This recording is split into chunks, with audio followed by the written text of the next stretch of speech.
అధ్యక్ష, ఇప్పుడే SC, ST, BC, minority affairs ministers కానీ పబ్లిక్ డిస్ట్రిబ్యూషన్ సిస్టమ్ సంబంధించినటువంటి మనోహర్ గారు వీళ్ళందరూ మాట్లాడారు. ఈ ప్రభుత్వ విధానం అధ్యక్ష సోషల్ ఈక్విటీ, ఎన్డీఏ ప్రభుత్వం సోషల్ ఈక్విటీ కింద పనిచేస్తున్నాం. సమాజంలో ఆర్థిక అసమానతలు తగ్గించే వ్యవస్థకి రాజకీయంగా జనాభా దామాషా ప్రకారం ప్రాతినిధ్యం ఇచ్చే విధంగా సోషల్ ఎంపవర్మెంట్ కూడా చేసే విధంగా ముందుకు పోతున్నాం. ఈరోజు ఎన్ని ఇబ్బందులున్నా సూపర్ 6 సూపర్ హిట్ చేసిన ఘనత ఎన్డీఏ ప్రభుత్వానికి.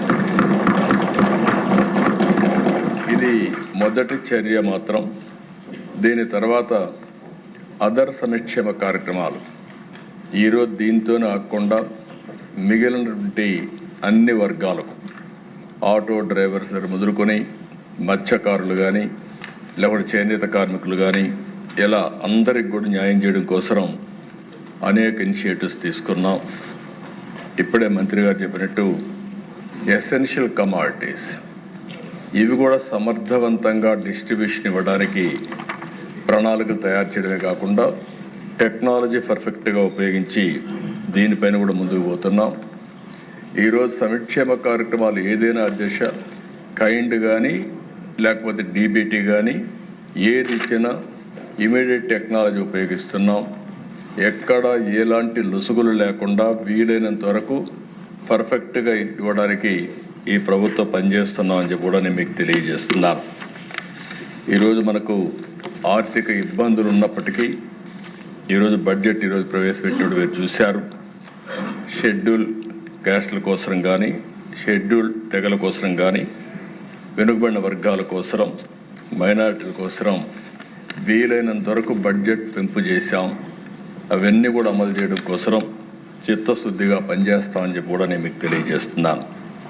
ఇంకొక పక్క అధ్యక్ష ఒక అంబిషియస్ ప్లాన్ మనం పెట్టుకొని స్వర్ణ ఆంధ్రప్రదేశ్ 2047 దీనిపైన మీరు చూసినప్పుడు ఇప్పుడు 3 లక్షల రూపాయలు తలసరి ఆదాయం ఉంటే దీన్ని 54 లక్షల రూపాయలు తలసరి ఆదాయం 2047కి పెంచాలని ఒక నిర్దిష్టమైన లక్ష్యంతో ముందుకు పోతున్నాం.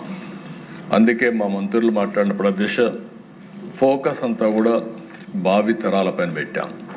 వీకర్ సెక్షన్స్లో ఉండే పిల్లలపైన పెద్ద ఎత్తున అంటే అంగన్వాడీ దగ్గర నుంచి ఎలిమెంటరీ స్కూల్ దగ్గర నుంచి రెసిడెన్షియల్ స్కూల్స్ అన్నీ కూడా ఫోకస్ చేశాం. విద్య పైన ఎక్కువ ఫోకస్ చేస్తున్నాం. వాళ్ళకు పౌష్టికాహారంగా కాకుండా వాళ్ళకు మెరుగైన హెల్త్ కండిషన్స్ ఉండడానికి ఏమేం చేయాలనో అవన్నీ కూడా వర్కౌట్ చేస్తున్నాం అని చెప్పి కూడా నేను మీకు తెలియజేస్తున్నా. ఇదే కాకుండా అధ్యక్ష ఒక పక్క సంక్షేమ కార్యక్రమాలు పెట్టడం, ఇంకొక పక్క ఎక్కడికక్కడ ప్రతి ఒక్క వర్గానికి కూడా బడ్జెట్ ఇచ్చాం. ఇందులో కూడా వాళ్ళ ఆదాయాన్ని పెంచే విధంగా ఏ విధంగా మెరుగైనటువంటి జీవన ప్రమాణాల కోసం ఏమేం చేయాలనో అవన్నీ కూడా వర్కౌట్ చేస్తున్నాం. నేను వెచ్చించే టైంలో ఎక్కువ శాతం సంక్షేమ కార్యక్రమాల కోసం వీకర్ సెక్షన్స్ మీదనే ఎక్కువ ఫోకస్ చేస్తున్నాను. అంటే ఆ రోజు ఎన్డీఏ ఒక మాట చెప్పాం, రాష్ట్ర పునర్నిర్మాణం చేస్తాం, సంక్షేమ కార్యక్రమాలు ఇస్తాం, అభివృద్ధి కార్యక్రమాలు చేసి ఆదాయాన్ని పెంచుతాం, ఎవ్వరికి ఇబ్బంది లేనటువంటి సుపరిపాలన ఇస్తామని చెప్పి ఆ రోజు చెప్పాం. దాని ప్రకారమే ఈరోజు ముందుకు పోతున్నాం. ఇంకొక పక్క అధ్యక్ష ఒకసారి మనం ఆలోచించుకోవాల్సింది, నేను చాలాసార్లు చెప్పాను, P3 ద్వారా అంటే పబ్లిక్ ప్రైవేట్ పార్ట్నర్షిప్ ద్వారా ఈరోజు సంపద సృష్టించడానికి ముందుకు పోయాం. ప్రైవేట్ వ్యక్తులు వచ్చారు, రోడ్లు వేశారు, ఎయిర్పోర్ట్లు కట్టారు, ఇన్ఫ్రాస్ట్రక్చర్ పనులు చేశారు. దానివల్ల సంపద వచ్చింది, మెరుగైన సదుపాయాలు వచ్చాయి. కానీ ఆర్థిక అసమానతలు పెరిగాయి. దాన్ని దృష్టిలో పెట్టుకుని మనం P4 తీసుకొచ్చాం, పబ్లిక్ ప్రైవేట్ పీపుల్స్ పార్ట్నర్షిప్. ఇప్పటికీ 10 లక్షల బంగారు కుటుంబాలని 1 లక్ష మంది మార్గదర్శులు అడాప్ట్ చేసుకునే పరిస్థితికి వచ్చారు. నేను ఒకటే చెప్తున్నా, ఏ కార్యక్రమం అయినా దాని ఫలితాలు ఇమీడియట్గా రావు.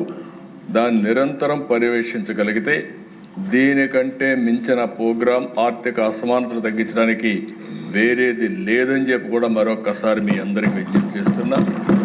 ఏ వీకర్ సెక్షన్స్ అయితే ఉన్నారో లాస్ట్ మైల్లో ఉండే వాళ్ళని ఆదుకోవాలంటే వాళ్ళకు తాత్కాలికంగా సంక్షేమ కార్యక్రమాలు ఇవ్వడమే కాకుండా వారి యొక్క జీవితాల్లో మార్పు రావాలంటే పిల్లల దగ్గర నుంచి వాళ్ళకుండే ఆస్తులు కానీ లేకుంటే ఇప్పుడు మనం అందరం మాట్లాడుకుంటున్నాం, ఇక్కడ మాట్లాడుకునే వీకర్ సెక్షన్స్ అందరిలో కూడా భూములు ఉండవు. వాళ్ళకందరికి కూడా ఓసారి మనం ఆలోచిస్తే కొంతమందికి ఉద్యోగాలు ఉండవు. కొన్ని వర్గాలు అయితే ప్రతిరోజు కూలి పని చేసుకుంటే తప్ప పూట గడవని పరిస్థితి ఉంటుంది. అలాంటి వాళ్ళని ఏ విధంగా పైకి తేవాల్సిన అవసరం ఉంది. మనందరం గుర్తుపెట్టుకోవాల్సిన అవసరం ఉంది. 2047కి భారతదేశం అగ్రదేశంగా తయారవుతుంది, దీంట్లో అనుమానమే లేదు. అలాంటి అగ్రదేశంగా తయారయ్యేటప్పుడు, వికసిత్ భారత్గా తయారయ్యేటప్పుడు, స్వర్ణాంధ్రప్రదేశ్గా తయారయ్యేటప్పుడు ఆర్థిక అసమానతలుంటే మంచిది కాదని చెప్పి కూడా నేను మీకు తెలియజేస్తున్నా. ఇది పబ్లిక్ పాలసీల వల్లనే అవుతుంది.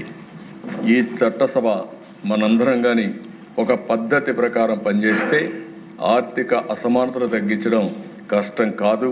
ఆ ఫోకస్ అప్రోచ్ తీసుకోవాల్సిన అవసరం ఉంది. ఇక్కడ మనందరం ఉన్నాం, వెనుకబడిన వర్గాలు ఉన్నారు, ఎంతో నమ్మకం పెట్టుకుని ఓట్లు వేశారు. నేను చాలా ఎన్నికలు చూశాను కానీ ఏకపక్షంగా మొన్న ఎన్నికల్లో 94% విన్నింగ్ ఛాన్సెస్ ఇచ్చారంటే, మనం ఎవరిని పెట్టినా 94% గెలిపించారంటే అది ప్రజలు మన మీద పెట్టుకున్న నమ్మకం. అలాంటి నమ్మకాన్ని మనం కాపాడుకోవాల్సిన అవసరం ఉంది. అందుకే వీకర్ సెక్షన్స్లో అధ్యక్ష బీసీల్లో రిజర్వేషన్స్ 33% నుంచి తగ్గించారు. మళ్ళీ పెంచడానికి 1 మ్యాన్ కమిషన్ వేసాం. స్థానిక సమస్యలు ఎన్నికలు వస్తాయి, వచ్చే మునిపే రిజర్వేషన్లు పెంచడానికి ఈ ప్రభుత్వం, ఎన్డీఏ ప్రభుత్వం అన్ని విధాల ప్రయత్నం చేస్తున్నా. 1 మ్యాన్ కమిషన్ రిపోర్ట్ వచ్చిన వెంటనే దాన్ని చట్టం చేసి ముందుకు పోతామని చెప్పి కూడా నేను మీకు తెలియజేస్తున్నా. ఒక క్యాబినెట్ సబ్ కమిటీ కూడా వేసాం. బీసీ ప్రొటెక్షన్ కోసం ఏమి చేయాలనో నిర్ణయించమని, అది వస్తే ఆ రిపోర్ట్ కూడా అమలు చేస్తాం. ఇంకా బీసీసీలో కొన్ని యాస్పిరేషన్స్ ఉన్నాయి. కొంతమంది ఎస్సీల్లో చేర్చమని, ఎస్టీల్లో చేర్చమని ఇవన్నీ చెప్పారు. అవన్నీ కేంద్రానికి కూడా పంపించాం. అవి కూడా ఫాలో అప్ చేస్తాం. మొట్టమొదటిసారి దిశ ఎప్పుడో 96-97లో నేను ఎస్సీ కేటగరైజేషన్ ప్రవేశపెట్టాను. తర్వాత దాన్ని కాపాడలేకపోయారు. మళ్ళీ ఈరోజు సుప్రీంకోర్టు దానికి అనుమతి ఇచ్చారు. మళ్ళీ ఎస్సీ కేటగరైజేషన్ తీసుకొచ్చి దామాషా ప్రకారం ఎస్సీస్లో కూడా మాలా మాదిగా రెల్లి ఇలాంటివన్నీ తీసుకొచ్చి ఏబీసీ కేటగరైజేషన్ తీసుకొచ్చి ఎస్సీస్లో కూడా సామాజిక న్యాయం చేసిన ఘనత ఎన్డీఏ ప్రభుత్వానికి దక్కిందని కూడా మీకు తెలియజేస్తున్నా. ఇదే కాకుండా నేను ఆ రోజు GOMS నెంబర్ 3 ట్రైబల్స్ కోసం తీసుకొచ్చాను. దాన్ని కూడా కాపాడలేకపోయారు. ఈరోజు మళ్ళీ చెప్తున్నా, అయితే సుప్రీంకోర్టులో కూడా కొట్టేశారు. కాబట్టి నేను గిరిజన సోదరులందరికీ విజ్ఞప్తి చేస్తున్నా, దీన్ని మీరు కూడా ఆలోచించుకొని రండి. మళ్ళీ అది నిలబెట్టాల్సిన అవసరం ఉంది. నిలబెట్టడానికి సిద్ధంగా ఉన్నా అది ఆచరణ ఆమోదయోగ్యమైన ఒక పాలసీలో మనం ముందుకు పోవాల్సిన అవసరం ఉంది. నేను అందుకే మొన్న అన్ని దిక్కల మీటింగ్లు పెట్టమన్నాం. వారిచ్చే ఫీడ్బ్యాక్ తీసుకొని తొందరలోనే త్వరగా ఈ నిర్ణయం చేస్తామని చెప్పి కూడా నేను మీకు తెలియజేస్తున్నాను. ఇది కాకుండా దేశ మైనారిటీ సోదరులకైతే ఈ ప్రభుత్వంలో రక్షణ ఉండడమే కాకుండా అన్ని విధాల మొట్టమొదటిసారిగా మీరు చూస్తే అనేక సంస్కరణలు తీసుకొచ్చాం, అనేక విధాలుగా ఆదుకుంటున్నాం. ఎవరైతే మనకు మౌజంలకు కానీ ఇమాములకు కానీ వాళ్ళకి ఆన్రోరియం ఇవ్వడం, అదేవిధంగా ఎడ్యుకేషన్ మీద ఎక్కువ శ్రద్ధ పెట్టడం, ఇలాంటి అనేక కార్యక్రమాలతో ముందుకు పోతున్నాం. ఇంకొక పక్క దిశ జెండర్ ఈక్విటీ, ఆడబిడ్డలకు అన్ని విధాలు ఆదుకోవడం కోసం ఎన్టీఆర్తో స్టార్ట్ అయింది ఆస్తిలో సమాన హక్కు. వీళ్ళందరినీ బాగా చదివించడం, ఆ తర్వాత నేను వచ్చి డాక్రా సంఘాలు పెట్టాం. ఈరోజు మనం ఇచ్చిన ప్రోగ్రామ్స్ అన్నీ మీరు చూస్తే ఉమెన్ సెంట్రిక్గానే తీసుకున్నాం. ఎవరైతే మహిళల్ని మనం ఎంపవర్ చేయగలిగితే ఆ కుటుంబమే కాకుండా సమాజం మొత్తం ఎంపవర్ అవుతున్న ఉద్దేశంతో దీనికి కూడా ప్రాధాన్యత ఇచ్చాం. ఇంకొక పక్క ఎకనామికలీ బ్యాక్వర్డ్. ఈరోజు కొంతమంది సమాజంలో అనేక సార్లు మనం చూస్తే మేము కూడా ఉన్నాం, అగ్రవర్ణాల్లో పుట్టడమే మా పాపమా, మేము కూడా పేదరికంలో ఉన్నామని చాలామంది బాధపడే పరిస్థితి వచ్చింది. వాళ్ళకు కూడా హామీ ఇస్తున్నా, ఈ ప్రభుత్వం పేదవాళ్ళు ఎక్కడుంటే వారికి అండగా ఉంటాం, అన్ని విధాలా ఆదుకుంటామని ఆర్థికంగా వెనుకబడిన వర్గాలందరికీ హామీ ఇస్తున్నాం. అందుకే తొందరలోనే ఒక ఫ్యామిలీ కార్డు తీసుకొస్తాం. ఆ ఫ్యామిలీ కార్డులో అన్నీ కూడా ఇంక్లూడ్ చేస్తాం. ఒక కార్డు, వ్యక్తిగత స్వేచ్ఛ, అందరికి కూడా ఒక నమ్మకం, ఒక భరోసా, అదే సమయంలో ఫ్యామిలీని కూడా ఎంపవర్ చేయడం. ఈ రెండు పెడుతున్నాం. అంటే ఒక వ్యక్తికి సెక్యూరిటీ ఉండాలి, ఎలాంటి ఇబ్బంది లేకుండా కనీసం ప్రభుత్వం ఇచ్చే కార్యక్రమాలతో ఆ కుటుంబంలో కానీ సమాజంలో కానీ గౌరవంగా బ్రతికే పరిస్థితి రావాలి. అదే మరి ఫ్యామిలీ అది యూనిట్ తీసుకొని ఎంపవర్ చేసే కార్యక్రమానికి కూడా శ్రీకారం చుడుతున్నాం. ఇది ఒక వ్యవస్థని ఇంత మునుపంతా కూడా మీరు చూసి తొందరలోనే ఈరోజు సంజీవని ప్రాజెక్ట్ తీసుకొస్తున్నాం. సంజీవని ద్వారా ఆర్థిక వెసులుబాటు కలిగే పరిస్థితి వస్తుంది, ఇబ్బందులు తగ్గే పరిస్థితి వస్తుంది. ఇలాంటి అనేకమైన వినూత్నమైన కార్యక్రమాలతో టెక్నాలజీని జోడిస్తున్నాం.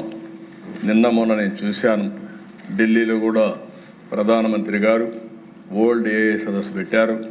అక్కడ నేను పోయి చూసినప్పుడు చాలా ఉపయోగపడే ఏఐ సొల్యూషన్స్ ఉన్నాయి. అవన్నీ కూడా తీసుకొస్తాం. అల్టిమేట్గా ఈ రాష్ట్రంలో వీకర్ సెక్షన్ ఫోకస్గా అడ్మినిస్ట్రేషన్ ఉంటుంది. అన్ని డిపార్ట్మెంట్కి విజ్ఞప్తి చేస్తున్నా, మీరు ఏ పని చేసినా మీరు చేసే పనిలో వీకర్ సెక్షన్స్ని, బలహీన వర్గాల్ని ఎంతవరకు ఆదుకుంటున్నామో అది దృష్టిలో పెట్టుకొని చేయాల్సిందిగా మరొక్కసారి విజ్ఞప్తి చేస్తూ రాష్ట్రంలో ఉండే ప్రజలందరికీ విజ్ఞప్తి చేస్తున్నా, ఈ ప్రభుత్వం బలహీన వర్గాల ప్రభుత్వం, మీకు అండగా ఉంటాం, మిమ్మల్ని అన్ని విధాలు ఆదుకుంటామని మరొక్కసారి హామీ ఇస్తూ